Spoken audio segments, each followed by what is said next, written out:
The modest home in the outskirts of Maple Glen was nothing like the penthouses and luxury condos Andrew Carter could easily afford. But it was perfect for the life he chose to portray, a comfortable middle-class man with a steady job and simple tastes. He drove a used hybrid, clipped coupons at the grocery store, and brought home paychecks that barely covered rent and utilities. To the world, and more importantly to his wife, it seemed like they were just getting by. But the truth was, Andrew was a millionaire. He had built his fortune quietly over the years, investing in a series of low-profile tech startups, flipping undervalued properties, and making shrewd moves on the stock market. He never flaunted it, not because he didn't enjoy the success, but because he had learned painfully how quickly money could twist relationships. When he met Vanessa, she was magnetic, sharp, driven, and stunning. She worked in marketing, and from the beginning, Andrew suspected she liked the idea of ambition more than the man himself. Still, he hoped he was wrong. He hoped if he started modest and stayed modest, he could see the truth of her heart. So he never told her. "Andrew, you forgot to pay the internet bill again," Vanessa muttered one Thursday evening, standing in the doorway with her arms crossed. He looked up from his laptop. "I thought I scheduled it last week. I'll call them." "You thought or you did?" "I swear, sometimes it's like I'm married to a college kid. We can barely stream a movie without buffering." "I'll fix it," he said calmly, placing his laptop aside. Vanessa sighed dramatically. "You know, Lisa's husband just got her a Tesla for their anniversary."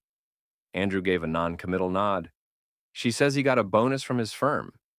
"Do you even get bonuses where you work?" "Not really," Andrew said, then added with a faint smile. "But I did bring home your favorite Thai takeout." Vanessa didn't smile back. "Sometimes I wonder if we're ever going to have more than this." She gestured around their neatly kept but modest living room. IKEA furniture, secondhand bookshelf, a scratched coffee table they'd promised to replace for 3 years. Andrew kept his voice steady. "You think we should have more?" "I think we deserve more. I work hard. You work hard. But it's like we're always just scraping by. I want to go on real vacations. I want to shop without worrying about price tags. I want to live." He paused before answering, watching her carefully. "What if this is all we ever have?" Her lips tightened. "Then maybe we made a mistake." That night, Andrew lay awake longer than usual. Not out of heartbreak, but out of clarity. She wasn't even trying to pretend anymore. The days went by, the tension growing thicker. Vanessa began making little digs more frequently. "You know, you could have gone into finance. That's where the real money is." "I guess some people just don't have the drive," she remarked one evening as they passed a luxury home on their walk. Andrew took it all in stride. He cooked dinner most nights, paid bills on time, brought her flowers every other week. All small investments, not into their life together, but into his experiment. He wanted to know how far she'd go. The turning point began one Friday night when Vanessa came home later than usual. Her lipstick was smudged, and she smelled faintly of expensive cologne. Andrew didn't question her. He simply asked, "Long day?" She hesitated, then shrugged. "Yeah. Happy hour with the team." Andrew nodded and turned back to his book. That night, Vanessa curled into bed without a word. She didn't notice the glint in his eyes in the dark. 2 weeks later, she brought it up. "I've been thinking, maybe we should take a break. I need space. Maybe we rushed into this." Andrew placed his coffee cup down. "You want a separation?" "Just for a bit. I mean, look at us. We're stuck. You're stuck. You could have done more with your life." He tilted his head. "And if I had? If I made more money, drove a nice car, would that have made you stay?" Vanessa blinked. "What kind of question is that?" "An honest one," she bristled. "You're being manipulative now." "No," he said softly. "I'm just trying to understand." She left the next day, claiming she needed clarity. She moved in with a friend downtown, started posting more filtered photos on social media. Brunches, events, laughing with people she barely used to mention. There was one man who appeared in two of the posts. Andrew recognized him from her office. Still, he said nothing. A month passed before she reached out again. Not to apologize, but to ask for money. "Just until I get caught up." My friend's rent is insane and I maxed out my card. Andrew agreed to send $300. She didn't say thank you. That same week, he called his assistant, Sophie. Is the trust ready? He asked. Yes, she replied. And the updates to the estate plan are complete. Want me to forward the final documents? To you? Please do. And have the accountant send the latest asset summary. When the email landed, Andrew scrolled through the digits that only grew over time. The apartment in Tribeca, the rental properties across 5 states, the commercial lease he held under a separate LLC, over $8.2 million in liquid assets alone, and not a soul in his personal life knew. He walked past the Tesla showroom the next day and smiled faintly. The real twist was almost ready.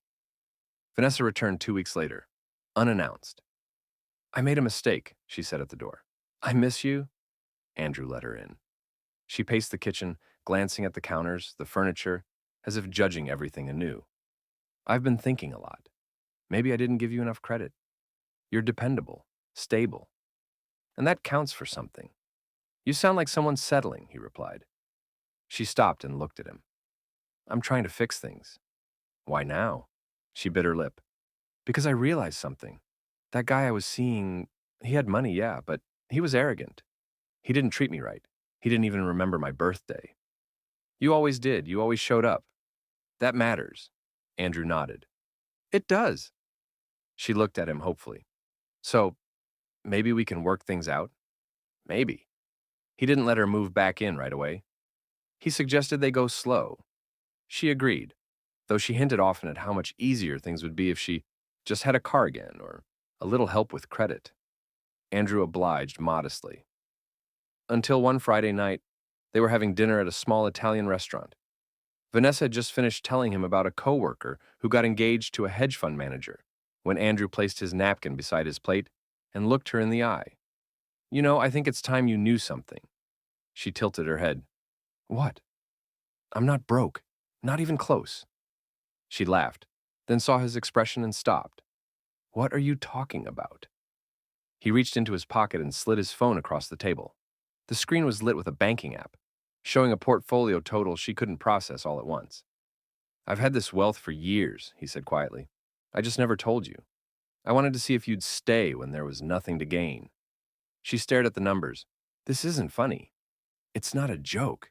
Her hands trembled. So, you lied to me? You manipulated me? I tested you. She stood, voice rising. That's sick, Andrew. That's psychological warfare. I left my job to move in with you. I gave up opportunities. You gave up nothing. You spent years resenting a man you thought was beneath you. And now that you know the truth, suddenly you want back in? You tricked me. No, he said evenly standing. You tricked yourself. You revealed exactly who you are. She stormed out, leaving a half glass of wine and the scent of her expensive perfume behind. Andrew sat back down, picked up the check, and smiled to himself, not with joy, but with finality. The game was over, and he had already won. Andrew returned to the quiet of his home, locking the door behind him with a calm sense of closure. The confrontation at the restaurant had gone almost exactly as he expected. No shouting from his end, no chaos. Just a quiet, undeniable truth placed in front of her, like a mirror she couldn't look away from. That night, he brewed tea and sat by the window, watching the street lamps glow softly through the blinds. In the silence, he felt no triumph, only clarity. It was the same feeling he got when a long-dormant investment suddenly tripled in value. Predictable, inevitable. He had always believed time reveals character, and Vanessa had shown him everything he needed to know. But she wasn't done. 3 days later, his phone lit up with a message from her. Just a single line. Please talk to me. He ignored it. The next morning, another message. Can we meet? Just for coffee. No games. Still, he said nothing. By the end of the week, she was calling. Then she started appearing outside his house, always at dusk, always alone. He watched her once from the upstairs window, standing at the gate, her arms wrapped tightly around herself. She didn't ring the bell. She just stood there, as if unsure how to walk back into a house she'd once felt entitled to rule. Eventually, he opened the door. You're early, he said calmly. She blinked, caught off guard by his tone. I didn't know if you'd be home. I'm always home around this time. Vanessa looked thinner, less polished. There was no makeup, no carefully curled hair, just the shadow of the woman he once met, now stripped of her ornaments. I've been thinking a lot, she said quietly. I imagine you have. I didn't come to beg, didn't you? He asked softly. She flinched. I deserve that. Andrew stepped aside and let her in. The house looked the same, neat, minimal, not a trace of luxury. You wouldn't guess the man living in it had more wealth than most people would see in a lifetime. They sat across from each other in the living room. Vanessa kept glancing around, almost like she expected the truth to have transformed the place. She seemed confused that it hadn't. I lied to myself, she said, voice shaking slightly. I thought you were small, safe. I told myself I wanted more because I deserved more. But the truth is, I was scared. Scared of what? That you wouldn't be enough for the life I imagined. I confused love with lifestyle. I thought I needed someone who could open doors for me. And now? Now I see I closed the only door that mattered. Andrew tilted his head. Do you want me? Or do you want what I have? I want both, she admitted too quickly. Then, realizing what she said, added, I mean, I want you. I didn't care when we had nothing, but we never had nothing, he said calmly. You just believed we did. There was a long silence between them. Vanessa looked down at her hands. You think I'm a gold digger, she whispered. I think you're someone who thought love was transactional. You measured me against men who wore their success on their sleeves. You looked past substance because you were chasing shine. I didn't know, she said almost offensively. But that's the point, he replied. You didn't want to know. Vanessa leaned back on the couch, tears forming in her eyes. You could have told me. I could have. But then, how would I have known if you loved me? Or the idea of what I could give you? She wiped her eyes. So, what happens now? Andrew stood slowly. Now, I live my life. And you live yours. You're just going to throw away our marriage? No, he said. You threw it away. I'm just cleaning up. Vanessa stood too, voice rising slightly. You think you're better than me, don't you? Just because you played some twisted game and I failed? This wasn't a game, he replied calmly. It was a mirror. And you saw yourself clearly for the first time. She stormed out, slamming the door behind her. Andrew didn't flinch. In the weeks that followed, word spread subtly through their circle that Vanessa and Andrew had separated. She never gave details. Most assumed Andrew had fallen short, financially, emotionally, as a provider. Vanessa didn't correct them. But something shifted when, by chance, one of Vanessa's coworkers discovered Andrew's name, listed as a major investor in a new wellness app that had just gone public. They shared the news with Vanessa over lunch. Your ex-husband's name is on the Forbes local feature. That's him, right? Andrew Carter? Vanessa went cold. The article didn't brag. It was quiet, analytical, focusing on behind-the-scenes investors and their strategic portfolios. But it was unmistakable. Andrew Carter, multi-millionaire, private, reserved, highly respected in tech circles. Must be a different Andrew, she muttered, but her coworker raised an eyebrow. Pretty sure it's the same guy. You lived with him in Maple Glen, right? Vanessa smiled tightly and excused herself to the restroom. Inside the stall, she stared at the bathroom wall for a long time. Her hands were shaking again. The rest of the day passed in a fog. That evening, she sat in her tiny rented studio and scrolled through the article on her phone over and over. She clicked through the linked investments, property listings, patents, foundations in his name. He hadn't just outgrown her expectations, he had been light years ahead of them the entire time. And she never saw it.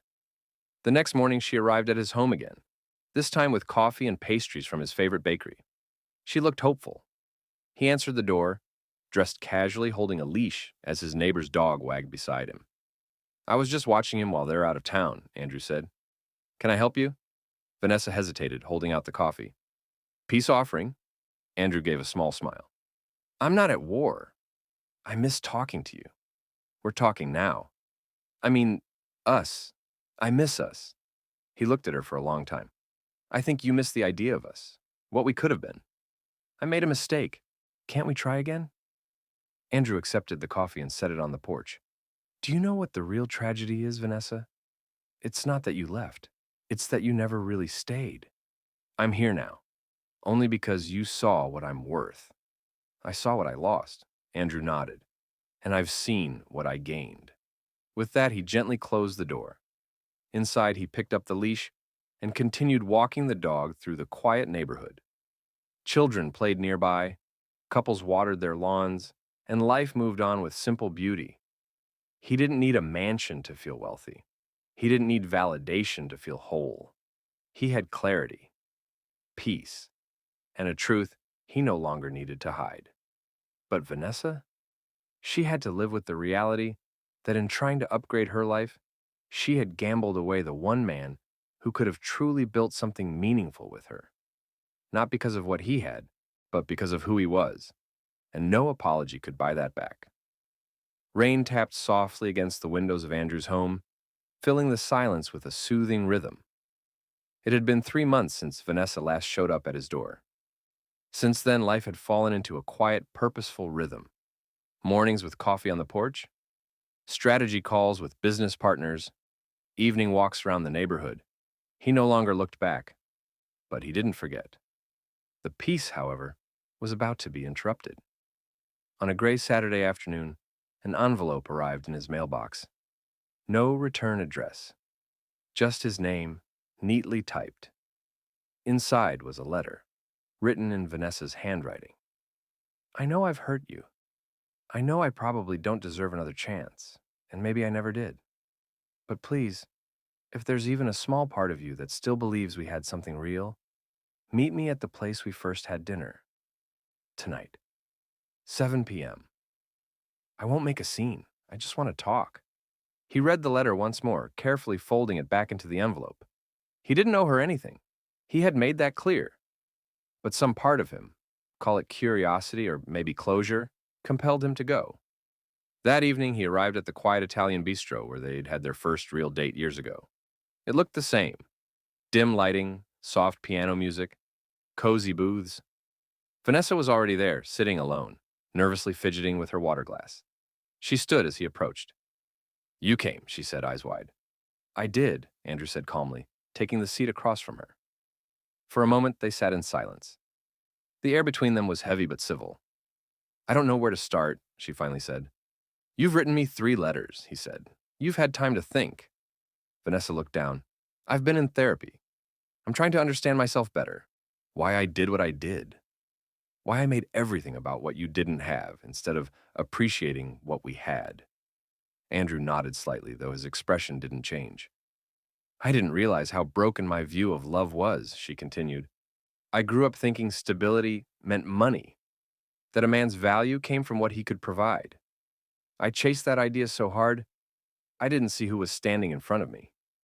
I never hid who I was, Andrew replied quietly. Only what I had. I know, she said, and I punished you for it. I accused you of wasting my time, when you were the only person who ever truly gave me any. There was a pause. She reached into her purse and pulled out a small folder, slid it across the table. Andrew opened it. Legal documents. Vanessa bit her lip. It's a formal separation of all shared accounts. I already removed my name from the property title, the car registration. I know the house was always yours, even when I thought it wasn't. I wanted you to know I'm not trying to come back for any of it. Andrew studied the documents. Everything was clean, notarized, and final. I'm not here for your money, she whispered. I'm just here because I miss you. Andrew set the folder aside. You miss the idea of me, the version of me you created after realizing what I had. No, she said, tears in her voice. I miss the man who made me laugh when I had nothing. The man who fixed the cabinet with one hand and held my face with the other when I cried.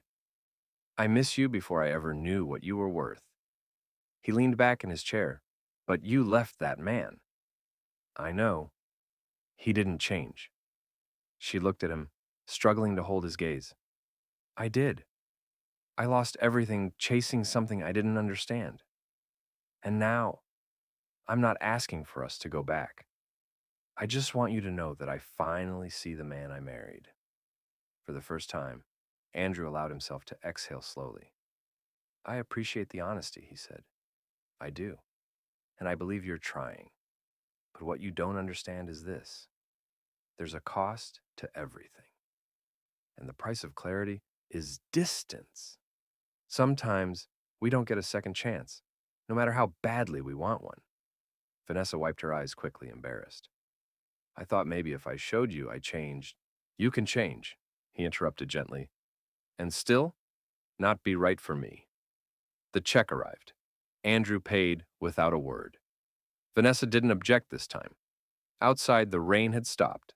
They stood under the awning in silence. "Thank you for coming," she said, wrapping her coat tighter. Andrew looked up at the sky, then back at her. "I hope you find peace, Vanessa. Real peace. Not tied to anyone else's wallet or status." She nodded slowly. "I hope you find someone who sees you from the start." "I already have," he said. She blinked, startled. "You're seeing someone?" Andrew smiled faintly. "She runs a small gallery, loves old jazz records, and volunteers at the community center. She knew me as the guy who helped fix the heating last winter. That's all she cared about." Vanessa stepped back, her voice caught. "And you didn't tell her either?" "No," he said, "not at first. But when I did, she looked at me and said, 'That's cool. But can we still do $2 tacos on Thursdays?'" Vanessa laughed, a sad, broken sound. "She sounds special." "She is," he said. He turned to leave, then paused. "Take care of yourself." And with that, he walked away, leaving Vanessa under the awning, watching him disappear down the street. The next few weeks passed with remarkable lightness. Andrew continued to build his business empire quietly, investing in ideas and people with long-term vision. He moved into a new house, not larger, just different. Something that reflected where he was now. Peaceful, grounded. Word eventually got around to their old circle about his success. Vanessa's friends began to talk. Some reached out to her, others distanced themselves. The image she had tried so hard to craft began to crumble. But Andrew, he kept building. Not just wealth, but a life. He proposed to the gallery owner 6 months later, in a small park under string lights, with no photographers, no spectacle. Just a ring he had designed himself and a woman who didn't care how much it cost. As they danced barefoot in the living room that night, the soft crackle of an old jazz record playing, Andrew whispered in her ear, "Thank you for seeing me." She smiled, kissed him gently, and replied, "You were never hiding. Some people just don't look close enough." And in that quiet room, beneath the hum of vinyl and the weight of old memories, Andrew Carter finally felt something no fortune could buy. He felt truly seen. And in being seen, he was finally free.